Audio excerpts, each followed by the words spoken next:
After grip, the next thing that we spend time on is the stance. The stance is a really important aspect of the swing. Everyone has different types of stances, and I'm going to show you the best ones to have.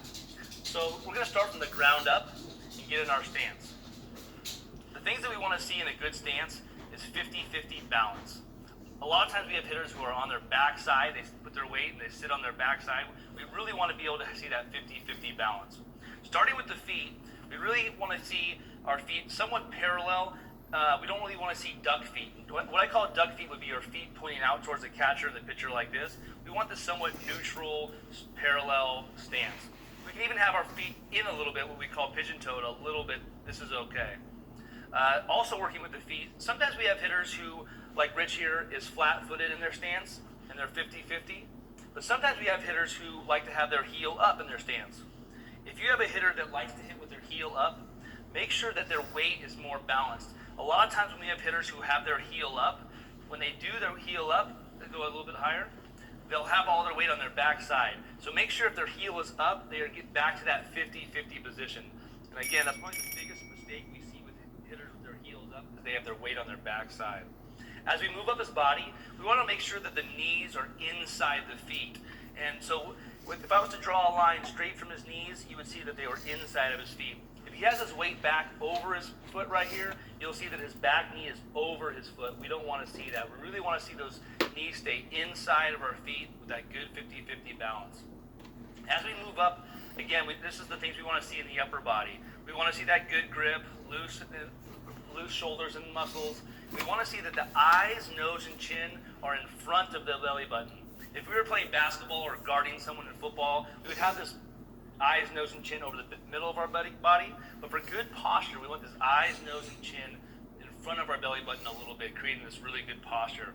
We also want to make sure that the head is straight, and the dominant eye, which for most hitters, right-handed hitters, are the right eye, can see the pitcher the entire time. We also want to make sure that this shoulder is slightly below this shoulder right here, creating this good posture. Something we call the K posture is something that I'll tell my hitters a lot about. Creating this K posture means that if I was to draw a line down his body here, and from his shoulders to his belly button to his front, he creates this really good K. A lot of hitters, especially youth hitters, will start with this shoulder back, their head behind their belly button, and now they don't have this K posture anymore. They have this kind of straight line down their bodies here. And so getting back to that good posture where this shoulder's a little bit below this shoulder, my eyes, nose, and chin are in front of my belly button a little bit, I create this really good balanced K posture. And when I'm working with hitters, we always talk about maintaining the K, having a great K posture. So this is a great posture from head to toe in the stance. So here's some other thoughts on stance and things that are okay and not okay in the stance. So in this stance right here, this is a very neutral, even stance. But having a stance that's more open is okay too. Okay, a lot of hitters will start with this open stance, and when they stride, they'll come back to open, closed like this. This is okay.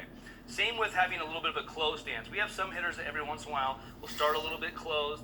Not a huge fan of it, but it's okay as long as when they stride, they get back to this good position, neutral position right here. So again, we usually start with a neutral position, but I'm okay with having a little bit open. If there's anything I would prefer the hitter to be a little bit more open. It allows them to see the pitcher a little better with their eyes, and an open stance is totally okay. The next thing I want to talk about is just width of the stance. Sometimes we have hitters that stand really tall and have a narrow stance. This is totally okay. I want the hitters to be comfortable in this stance. I have no problem with this. And actually, a small stance can be better for weight transfer. It really forces the hitter to really transfer their weight.